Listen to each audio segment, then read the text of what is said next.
Assalamualaikum warahmatullahi wabarakatuh. Selamat pagi, salam sejahtera untuk semuanya. Kepada anak-anakku sekalian, kelas 7 peserta didik baru tahun pelajaran 2020-2021 beserta ibu bapak yang mendampingi di rumah. Salam sehat, salam wani, salam tangguh, sehat selalu, luar biasa. Anak-anak sekalian, untuk mengawali pembukaan hari kedua, mari kita awali dengan bacaan basmalah. Bismillahirrahmanirrahim. Dilanjutkan dengan menyanyikan lagu Indonesia Raya. Kepada anak-anakku semua dan ibu bapak yang mendampingi atau siapa saja mendampingi peserta didik baru, dimohon berdiri.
Dipersilakan duduk kembali.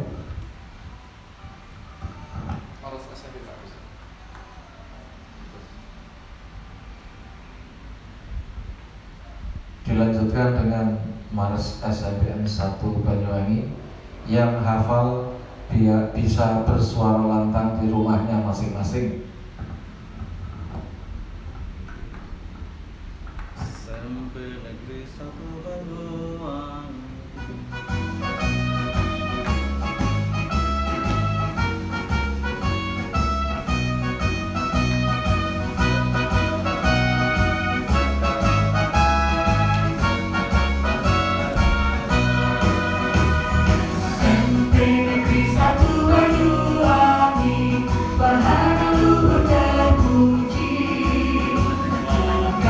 Potensi mendidik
kompetisi, berwawasan global, junjung potensi lokal. Kuatkan semangat gerakan langkah, raih ilmu di skala bidang, hadapi tantangan-rintangan untuk capai cita-cita. Ayo tingkatkan bukit kaki terang, bertimbul citra gusti. Confidence and skill for building character, is the great place for growing up. Is the great place for growing up.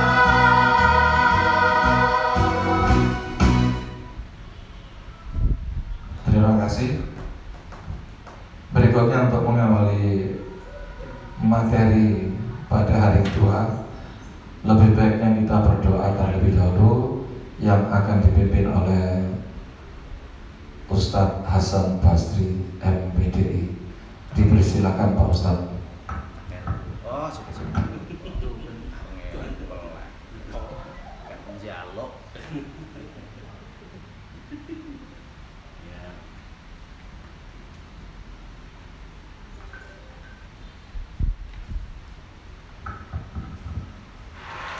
Assalamualaikum warahmatullahi wabarakatuh. Mari yang beragama Islam berdoa bersama kita semuanya. Yang beragama selain Islam berdoa menurut agama dan keyakinannya masing-masing. Bismillahirrahmanirrahim. Allahumma sholli wa sallim ala sayyidina Maulana Muhammad. Allahumma sholatan tunjina min jami'il ahwali wal afat, wa taqdilana biha jami'al hajat, wa tuhiruna biha min jami'i sayyi'at, wa tarfa'una biha innaka a'la darajat, wa tuballighuna biha sawqadatin min jami'il khairati fil hayati wa ba'dal mamat. Ya Allah, ya Tuhan kami, berilah anugerah kesehatan kepada kami, berilah anugerah kecerdasan, keterangan pikiran bagi kami untuk menerima ilmu dan menerima kebenaran. Ya Allah, berikanlah juga kekuatan kepada kami untuk ikhlas menerima apa yang Engkau takdirkan kepada kami. Ya Allah, kami semua menyandarkan hasrat, keinginan, impian kepadamu ya Allah. Tapi kami tidak memiliki daya apa-apa kecuali dengan kekuatan-Mu. Maka dudukkanlah kami, tempatkan kami di tempat yang terhormat dan tempat yang baik. Dan pastikanlah ya Allah, kami semua bermanfaat bagi orang lain. Terima kasih ya Allah. Rabbana atina fid dunya hasanah wa fil akhirati hasanah wa qina adzabannar. Subhana rabbika rabbil izzati amma yasifun wa salamun alal mursalin walhamdulillahi rabbil alamin. Assalamualaikum warahmatullahi wabarakatuh. Terima kasih Bapak Hasan Basri. Berikutnya adalah pemaparan materi bagaimana cara belajar kalian di SNPN 1 Banyuwangi.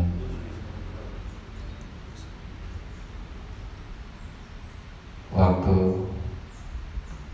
saya sampaikan kepada Bapak Sugeng Lugito Yuwono MPD. Baik anak-anak, selamat pagi. Assalamualaikum warahmatullahi wabarakatuh. Bagaimana kabar kalian? Semuanya pasti jawab ini ya di rumahnya masing-masing. Baik-baik saja, insya Allah ya. Gimana ini pas nih nggak kameranya nih? Oke, sana kelihatan ya. Bentar ya anak-anak ya. Oke. Ini. Oh, sudah.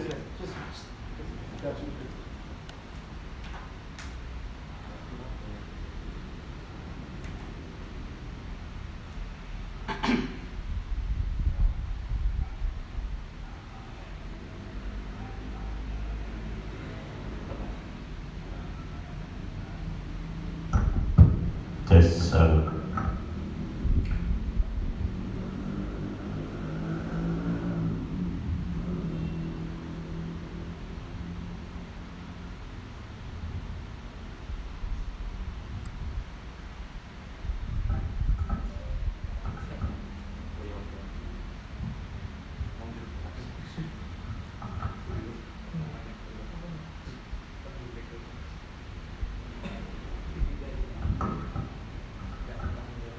Baik anak-anak, untuk pagi hari ini saya diberi kesempatan oleh panitia MPLS untuk menyampaikan materi tentang bagaimana sih cara belajar di SMP Negeri 1 Banyuwangi. Sebenarnya tidak ada yang terlalu istimewa, tetapi mungkin baru gitu.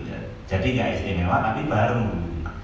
Kalau kalian biasanya belajar di SD itu lebih banyak dibimbing oleh wali kelas, karena biasanya ada wali kelas, ada guru kelas ya.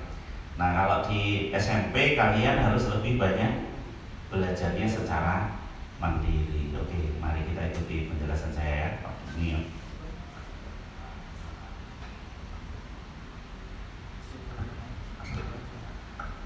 Baik, yang pertama saya sampaikan, saya ucapkan selamat datang di SMP Negeri 1 Banyuwangi. Walaupun mungkin secara fisik kita nggak ketemu, kita nggak jumpa ya, secara fisik nggak kelihatan ya, secara fisik hanya lihat di gambar saja ya. Tapi tidak mengurangi bagaimana kita bisa berinteraksi, mutunya kita tetap baik gitu, seperti itu. Nah, SMP Negeri 1 Banyuwangi adalah salah satu SMP negeri yang tertua ya. Jadi di Banyuwangi ini ada, selain SMP 1 Banyuwangi, ada SMP Celuring itu juga tua umurnya. Tapi di kota Banyuwangi ya SMP 1 Banyuwangi yang paling tua. Nah, tidak hanya cukup tuanya saja, tapi kita banyak sudah mencatat atau menorehkan banyak prestasi, dan itu akan coba kita terus pertahankan walaupun dalam keadaan bagaimanapun ya. Lalu bagaimana pembelajaran di SMP Negeri 1 Banyuwangi? Ya, ini saya akan uraikan secara singkat saja. Coba kalian ikuti dengan baik karena kalian akan mengalaminya nanti pembelajaran ini. Nah, kalau kita lihat perkembangan pembelajaran, ini merupakan sekolah yang pernah menjadi RSBI sebelum dihentikan oleh pemerintah. Kemudian pernah ditunjuk sebagai sekolah rujukan. Kemudian kurikulum yang dipakai dalam pelaksanaan pembelajaran adalah kurikulum 2013 sejak tahun 2013. Berarti kita adalah pengguna kurikulum 2013 yang pertama di Banyuwangi. Kemudian sekolah kita juga sebagai sekolah penyelenggara PPK. Apa itu PPK? Apa PPK? Ya, penguatan pendidikan karakter. Artinya di sini kalian harus ada peningkatan karakter ya, tertentu yang harus dikembangkan. Kemudian yang berikutnya, inovasi pembelajaran dengan menggunakan kelas maya. Di sini ada aplikasi edmodo.com, ada yang sekarang dipakai itu Google Classroom. Ada juga menggunakan Kuiper School. Jadi banyak sekali yang biasa dipakai. Selama ini sebelum pandemi COVID-19 pun kita sudah terbiasa menggunakan kelas maya. Jadi kalian harus menyesuaikan diri ketika masuk ke SMP Negeri 1 Banyuwangi. Banyak Bapak Ibu memberikan materi dengan menggunakan kelas maya ya Bapak Ibu gurunya. Jadi Walaupun tidak ada pandemi pun tetap seperti itu. Kemudian pengembangan tes dengan menggunakan computer based test. Kita menggunakan CBT tesnya. Sejak tahun 2019 kemarin untuk kelas 7 diberlakukan pelayanan SKS, yang namanya SKS ya, sistem kredit semester. Oke, itu. Nah, kalian yang tahun 2020 ini merupakan tahun kedua. Nanti seperti apa sih SKS itu, apa bedanya dengan sekolah-sekolah biasa? Nah, kita lihatnya ya. Wah, ini mungkin nggak terlalu penting, tapi penting juga bahwa ada bapak ibu guru, bapak ibu wali murid, wali siswa bisa sedikit memahami di sini bahwa ada orang mengatakan, oh SKS itu pengganti kelas akselerasi. Itu sebenarnya bukan ya. Pengganti kelas pengayaan juga bukan. Beberapa kelas saja yang SKS. Tidak, semua kelas itu SKS ya. Untuk PDCI kan, ini untuk SMA ya, PDCI ya, gimana itu tidak ada aturan IQ, semuanya masuk ke program SKS. Ada continue, discontinue ya. Yang dulu itu ada yang, oh ini kalau ada mata pelajaran yang keluarnya itu melompat-lompat, tidak ada seperti itu, semuanya sama seperti biasa. Moving class tidak harus, ya tidak harus, dan seterusnya ya, udah seperti itu. Oke, kemudian latar belakangnya itu ada nih, supaya bapak ibu mungkin yang di rumah yang mendampingi putra putrinya, itu ada UU RI nomor 20 tahun 2003 tentang Sisdiknas pasal 12 ayat 1 poin B, itu dasarnya ya. Kemudian PP nomor 19 tahun 2005 pasal 12 ayat 1 dan 2 standar nasional pendidikan. Kemudian yang ketiga Permendikbud nomor 158 tahun 2014 tentang SKS. Nah, ini ada proses revisi, sampai sekarang belum revisinya. Itu dikatakan sebagai peserta didik sebagai individu yang unik. Nah, unik maksudnya itu antara satu siswa dengan siswa yang lain beda ya. Yang satu suka bermain di lapangan, yang satunya enggak ya. Yang satu senang olahraga, yang satunya mager misalnya. Terus ada yang suka matematika, ada yang tidak suka matematika. Tapi sebaiknya semuanya suka ya anak-anaknya.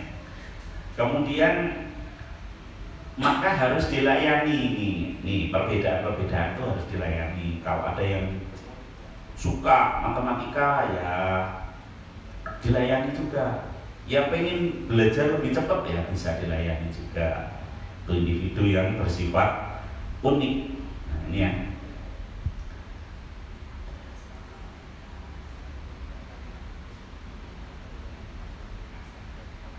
Individu bersifat unik, memiliki gaya belajar yang berbeda. Visual, ada yang suka melihat, dia bisa belajar kalau dengan menggunakan melihat bendanya. Nah, ada yang audio, dijelaskan aja, wah sudah paham. Ini bersifat audio. Ada kan anak-anak yang kalau hanya mendengar aja sudah jelas kok ada. Ada yang tipenya yang kemarin itu ketika pembelajaran daring ya, ini ada yang protes nih kepada Pak Sugeng ya. Oh iya, namanya saya Pak Sugeng, saya tadi belum mengenalkan diri, Pak, lupa ya. Oke, sekarang ya saya perkenalkan, nama saya Sugeng Lukitoyono. Saya mengajar IPA dan saya juga sebagai urusan kurikulum yang mengurusi masalah pembelajaran kalian semua ya.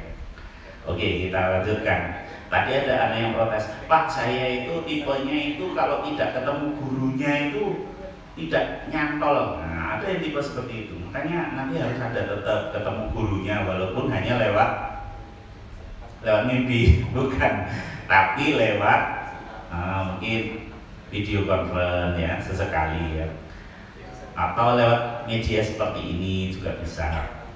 Kemudian ada yang kinestetik. Nah, ini biasanya yang olahraga, suka olahraga ini ya. kinestetik. Ada yang gampang sekali diajari Pak Selamat olahraga itu gampang. Ono sing wangel setengah mati, nggak bisa. Gitu. Ada yang audiovisual atau gabungan dari beberapa gaya belajarnya. Ada yang gaya belajarnya itu suka sepi. Kalau nggak sepi nggak bisa masuk. Nah itu ada. Ada yang sifatnya itu rame pun tidak masalah, sambil mendengarkan musik juga bisa. Nah ini ya, makanya ada perbedaan. Kemudian memiliki kecepatan belajar yang berbeda. Ada yang di atas rata-rata. Ada kan teman-temanmu yang cepat itu ya belajarnya.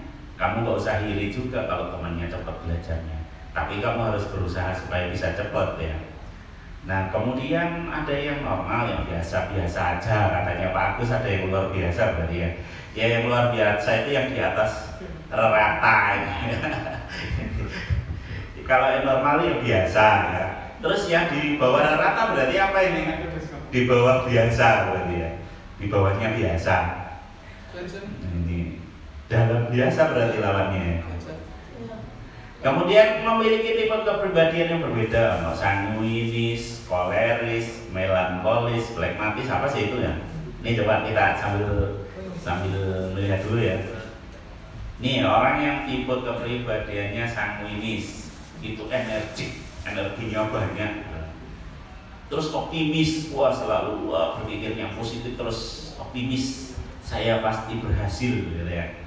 Saya pasti sukses, saya yang terbaik. Nah ini sifatnya. Kemudian biasanya orangnya ramah ya, ceria, suka ketawa-ketawa, bukan ketawa sendiri tapi ya. Kemudian mudah berteman, temannya banyak banget ya. Kemudian suka memotivasi temannya, itu seperti itu.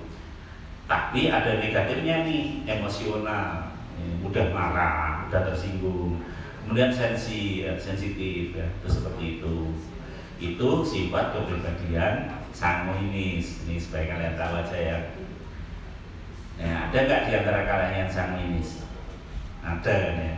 Yang sifatnya seperti itu ada nih. Ya. Kemudian ada yang kedua, tipe kepribadian koleris. Koleris itu orangnya biasanya tegas. Orientasi tujuan, maksudnya ini orangnya tegas nih, jadi pemimpin ini kebiasaan ya anak-anak ya. Kemudian disiplin, disiplin banget ya. Kemudian potensi pemimpin. Nah, jadi ini cita-citanya tinggi, jadi pemimpin. Keras kepala, tapi ini jeleknya nih. Keras kepala, tidak pekaan, nggak paham ya. Di kode-kode nggak ngerti. Nah ini namanya tidak peka. Ini tidak peka terhadap orang lain. Ini sifatnya seperti itu. Ini koleris. Terus yang berikutnya ada kepribadian melankolis. Nah ini yang suka lagu-lagu melo. Ya lagu-lagu melo. Terlalu keras nih.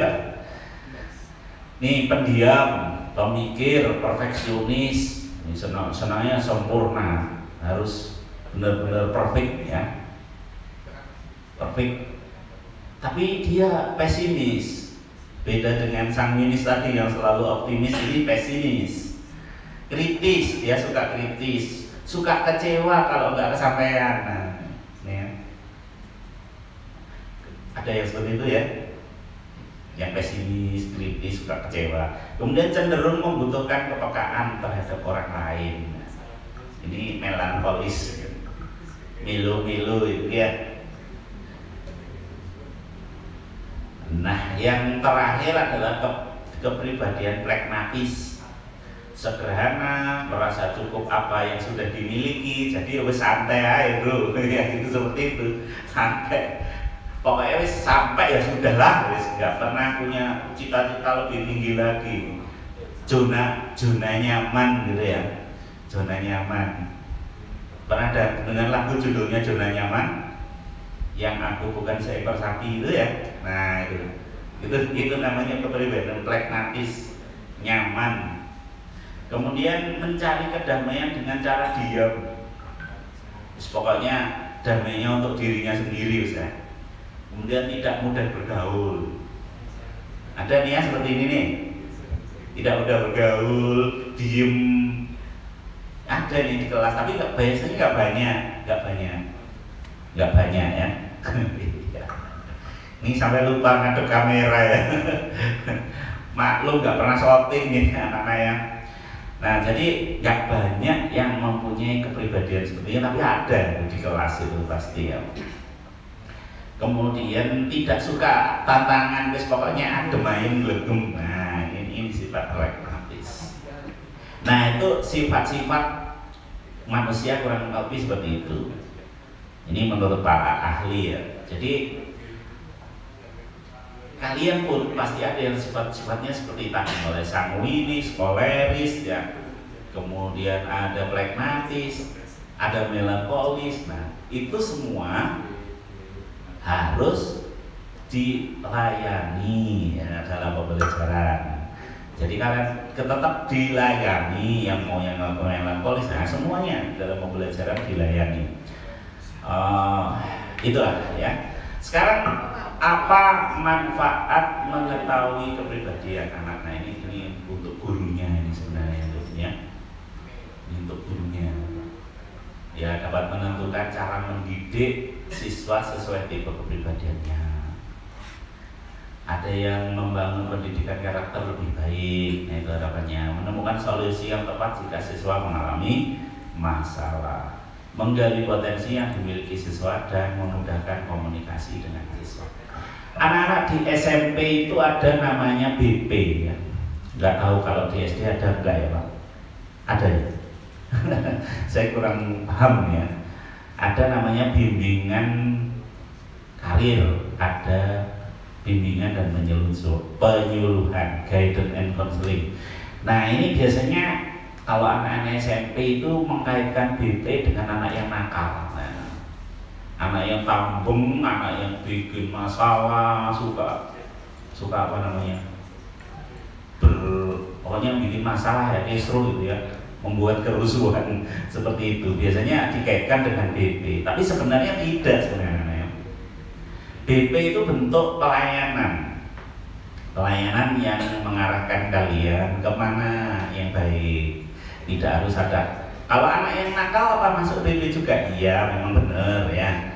Karena memang harus diperbaiki. Tapi bukan hanya anak-anak yang nakal saja, tapi kalian yang membutuhkan bimbingan masalah pembelajaran.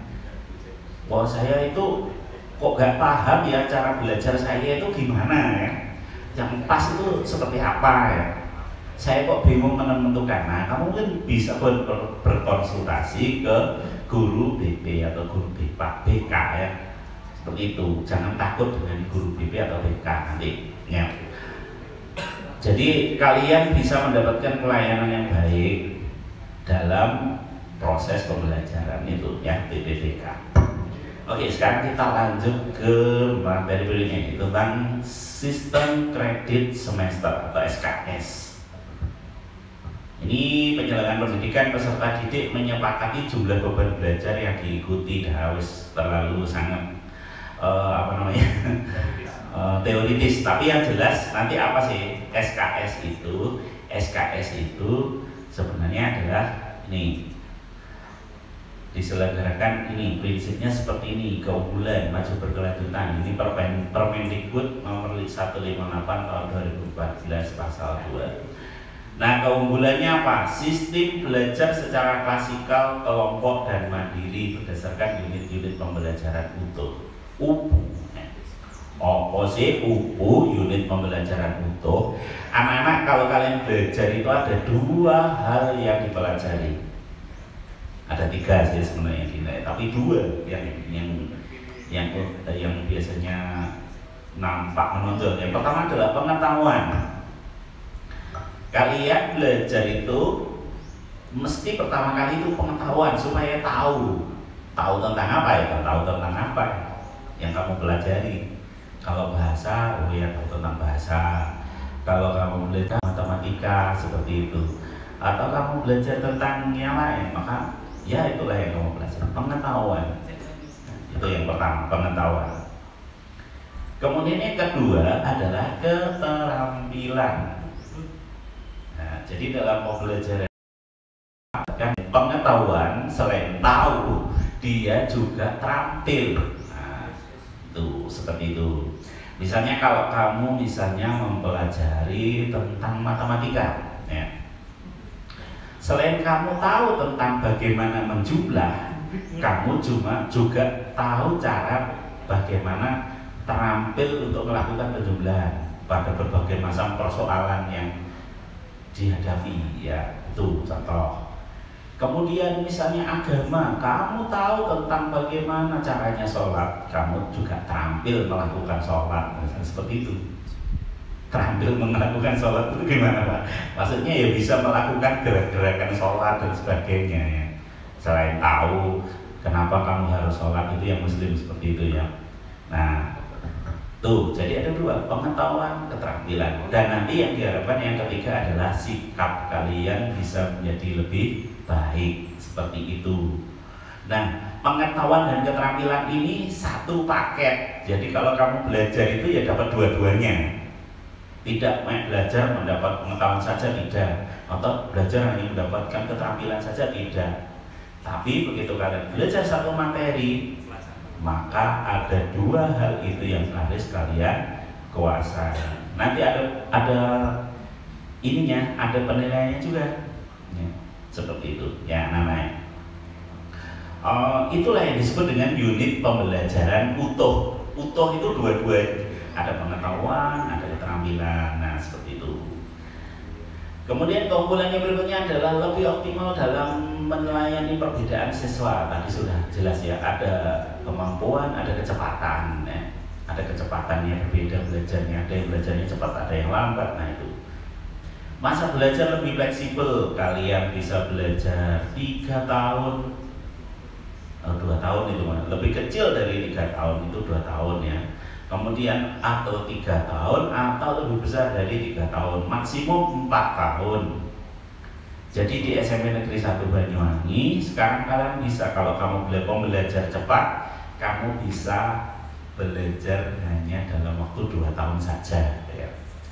Kalau mau yang middle santai ya 3 tahun. Ada yang agak lambat lagi, ya 4 tahun maksimum. Kalau 5 tahun, nah ini pindah ke sekolah lain yang tidak SKS, seperti itu. Kemudian lebih tidak ada tinggal kelas, jadi nggak ada anak yang tidak naik kelas, semuanya naik kelas. Nah, ya, jangan khawatir, semuanya naik kelas. Hanya saja ada yang naik kelas itu 2 tahun selesai, ada yang 3 tahun, ada yang 4 tahun karena terlalu banyak utangnya. Utang apa ya Pak? Bukan utang uang, tapi utang pembelajaran, ada yang belum tuntas, seperti itu, ya. Kemudian lebih fleksibel dalam mengelola kelas. Anak-anak nanti mulai dari kelas 7, 8, 9 kalian akan ada dalam satu kelas, tidak akan pindah-pindah kelasnya, ya. Wali kelasnya tetap, ya, terus ininya anggota kelasnya tetap, kelasnya juga tetap, sehingga kamu bisa lebih mengenal teman-temanmu, mengenal guru wali kelasmu, maupun memperbaiki ruangan kelasmu supaya menjadi nyaman. Itu waktunya 3 tahun. Jadi kalau kalian lulus nanti bisa untuk kenang-kenangan ke adik kelas kalian yang akan masuk, pasti menggantikan kalian nanti masuknya. Kemudian lebih mendorong motivasi siswa untuk belajar. Kenapa kok motivasi siswa untuk belajar? Ya, kalau saya bisa lulus 2 tahun, maka saya akan semangat untuk bisa lulus 2 tahun, seperti itu. Lulus 2 tahun itu artinya kamu punyai rentang waktu atau spend time, apa bahasa Indonesianya, apa Pak Agus kira-kira, keuntungan waktu, ya.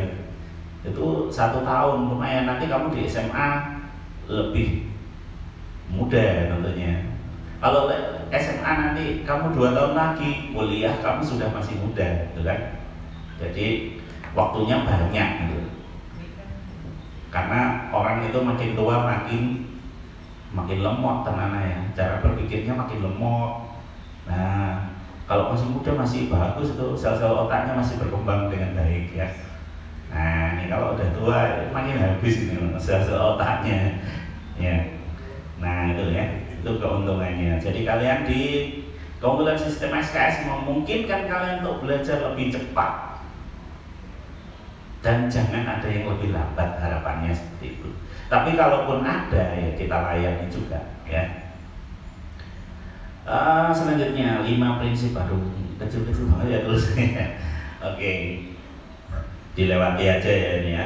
Fleksibel, unggul, maju berkelanjutan, keadilan, relevansi ya. Bahasanya terlalu tinggi-tinggi. 7 ketentuan tidak usah. Nah ini pengaturan beban belajar. Ini yang harus dipahami anak-anak. Ketentuan struktur kurikulum 2013 itu tatap muka itu 100%. Tatap muka bukan berarti harus ketemu di darat kalau sekarang ya. Bertemu di kelas maya juga namanya tatap muka gitu. Cuma nanti kita agak sedikit dimodifikasi ini pembelajarannya. Tidak seperti kalau kita luring di luar jaringan atau offline. Nah, di situ ada tugas terstruktur 50% dan mandiri 50%. Beban belajar SKS itu ya, itu ada kecepatan, tergantung kepada kecepatan belajarnya, unit kegiatan belajarnya, modul, hangout atau LKPD dan lain-lain. Kemudian beban belajar setiap modul itu proporsional jumlah pasangan KD 3 dan KD 4. Apa sih KD? Karya KD. Maksudnya tadi itu loh yang dijelaskan saya jelaskan tadi. Jadi ada pengetahuan, ada keterampilan. Kalau pengetahuan itu namanya KD 3 ya. Keterampilan itu KD 4. Nah, ini pasangan. Loh Pak, KD 1 sama KD 2 ada nggak? Ada. KD 1 itu sikap spiritual KD 1. Kalau KD 2 sikap sosial. Nah itu ya namanya. KD 3 pengetahuan, KD 4 keterampilan. Ini pengalaman belajar seperti itu. Nah sekarang kalau sebenarnya terstruktur mandiri. Nah ini sekarang banyak mandirinya anak-anak. Kalau kalian ada di rumah, ini belajar dari rumah itu mandirinya menjadi lebih besar lagi. Oke, sekarang bagaimana gambarannya pembelajaran menggunakan SKS? Coba dilihat ini. Nih, perhatikan nih. Alternatif tahapan pengelolaan lulus 2 tahun. Kalau kamu lulus pingin lulus 2 tahun. Nah, ini langkahnya nih. Tahun pertama itu semester 1-nya itu bulan Juli sampai Oktober. Semester 2-nya November sampai Februari. Semester 3-nya Maret sampai Juni. Nih. Tahun kedua semester 4-nya Juli sampai September. Semester 5-nya Oktober sampai Desember. Terus akhirnya itu semester 6-nya itu Januari sampai Maret.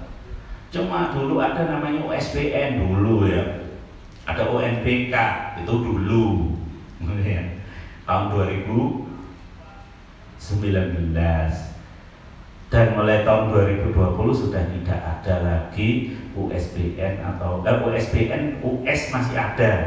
Tapi BN-nya sudah nggak ada. Jadi US saja.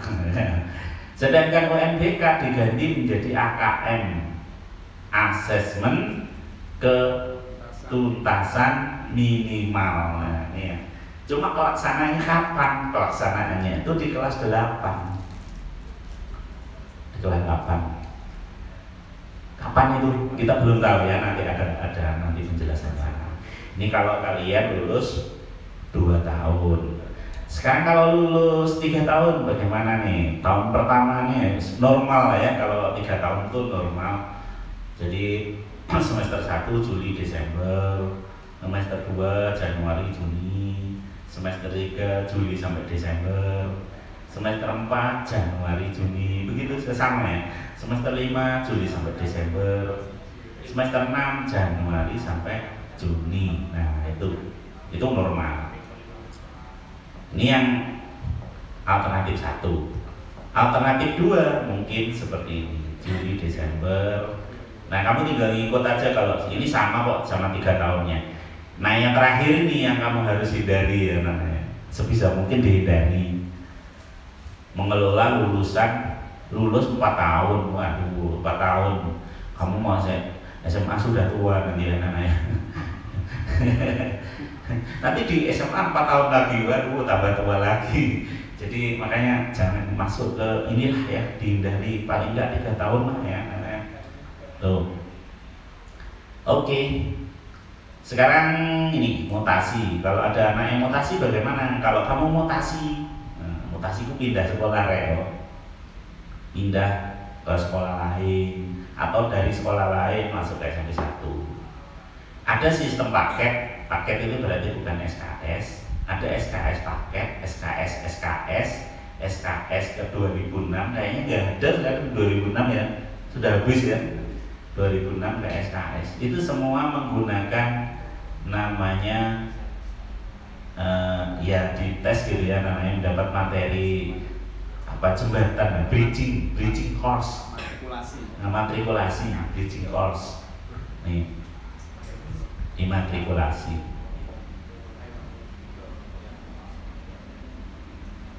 Nih beban belajarnya anak-anak, beban belajarnya itu PABP. Apa PABP? Pendidikan Agama dan Budi Pekerti ya. Jam pelajarannya 3. Terus 3 SKS-nya 3. PPKN Bahasa Indonesia Matematika. Bahasa Indonesia 6 SKS, Matematika 5 SKS, IPA 5 SKS, IPS 4 SKS ya. Bahasa Inggris 4 SKS, Seni Budaya 3 SKS, PJOK 3 SKS, dan Prakarya 2 SKS. Nanti kalau ditambahi dengan satu lagi yaitu muatan lokal 2 SKS, jadi totalnya adalah 41 SKS itu ya. 1 jam pelajaran 40 menit. Ini kalau kalian dalam kondisi normal yang tidak pandemi, maka kamu akan mendapatkan materi itu per SKS-nya, JP-nya adalah 40 menit. Nah, itu ya. Jadi kalau bahasa Indonesia ya 40 kali 6 belajarnya di sekolah tapi ya tadi kan ada mandiri yang harus dikerjakan di rumah. Nah ini ya, perbandingannya 50%. Artinya kalau misalnya bahasa Indonesia itu 6 jam pelajaran di sekolah, kamu di rumah juga 6 jam pelajaran. Nanti harus diatur waktunya 6 jam pelajaran. Oke, baik, kita lanjutkan. Layanan pembelajaran SK seperti itu. Layanan bagi peserta didik yang punya bakat, minat, kemampuan, kecepatan belajar yang berbeda dapat dilakukan pada kelas yang sama atau berbeda. Apabila dalam suatu kelas terdapat peserta didik yang memiliki kemampuan di atas rata-rata atau di bawah rata-rata, pengelolaan dapat dikelola secara homogen dan heterogen. Homogen itu dicampur antara homogen itu dijadikan satu kelas yang 2 tahun ya. Jadi ada kelas yang 2 tahun. Kalau heterogen yang 2 tahun dititipkan ke kelas-kelas yang lain. Nah itu namanya heterogen. Ya. Oke, baik, seperti itu. Ini nggak usah dibahas ya. Nah ini. Oke, nah ini alur pembelajaran tuntas. Anak-anak kita menggunakan modul ya. Misalnya modul 1 kalian sudah selesai mengerjakan, sudah siap masuk formatif, tes formatif. Kalau misalnya tidak lulus, balik meneh, kerjakan modul 1 lagi, dibaca lagi, lalu ikut formatif lagi. Jika tidak lulus lagi, balik meneh, jadi diulang-ulang ya. Itu pakai modul seperti itu sistemnya ya. Nah ya. Kalau misalnya kamu udah lulus, wow, udah beres formatif, modul 1 beres, maka kamu masuk ke modul 2. Modul 2 belajar, mengikuti, kemudian formatif lagi, lulus langsung ke modul berikutnya dan seterusnya ya namanya. Tuh, kalau pembelajaran tuntas itu seperti itu. PBM dilaksanakan dengan arahan dan bimbingan guru nanti seperti itu. Itu sistem modul. Oke, terima kasih sudah itu yang saya sampaikan ya. Tapi mungkin perlu saya tambahkan lagi sedikit. Nih peta jalan belajar ya. Mana nih peta jalan belajar? Oke.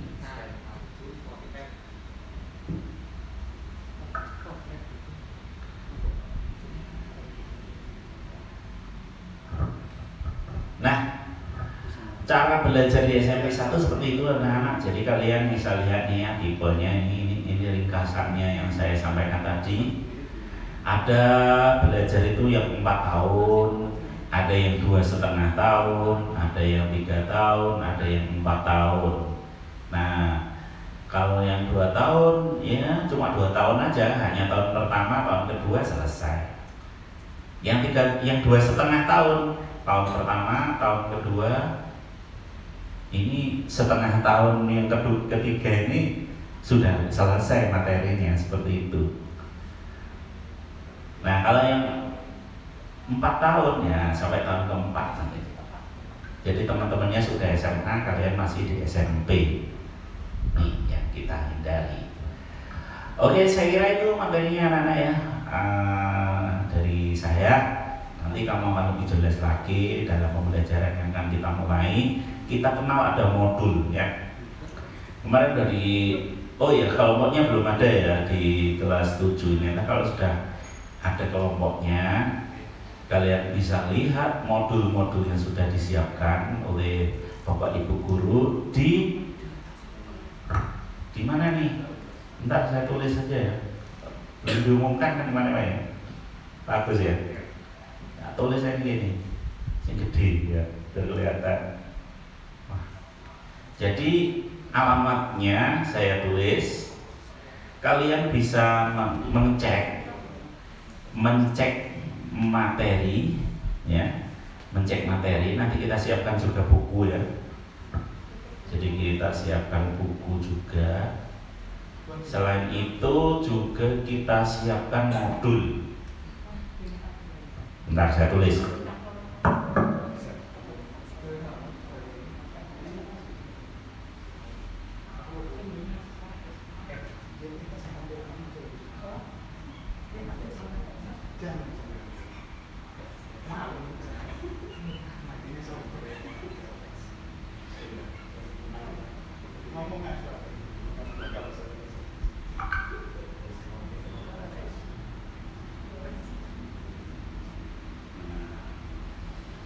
Ini alamatnya.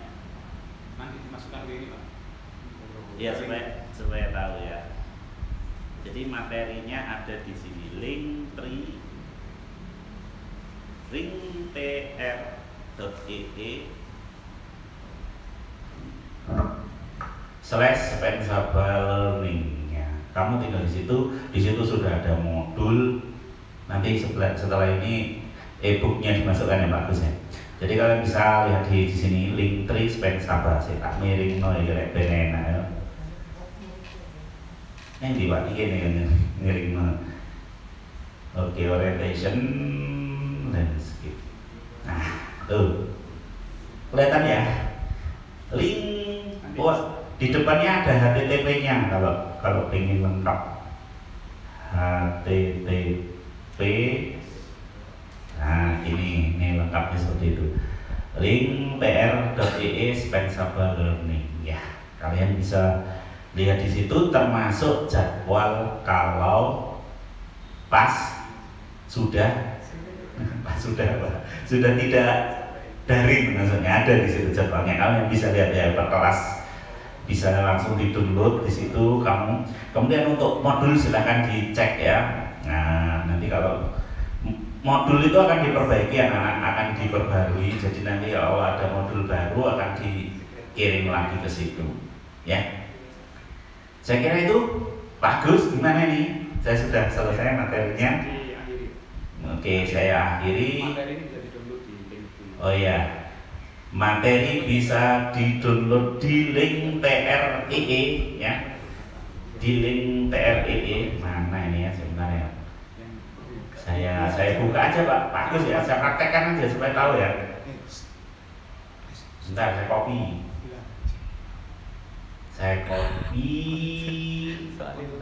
Ini rek. Nah, enggak. Share. Nah,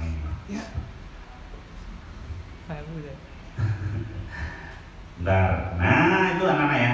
Info dan petunjuk. Nanti kalau info petunjuk itu termasuk materi kita hari ini bisa masukkan di situ nanti.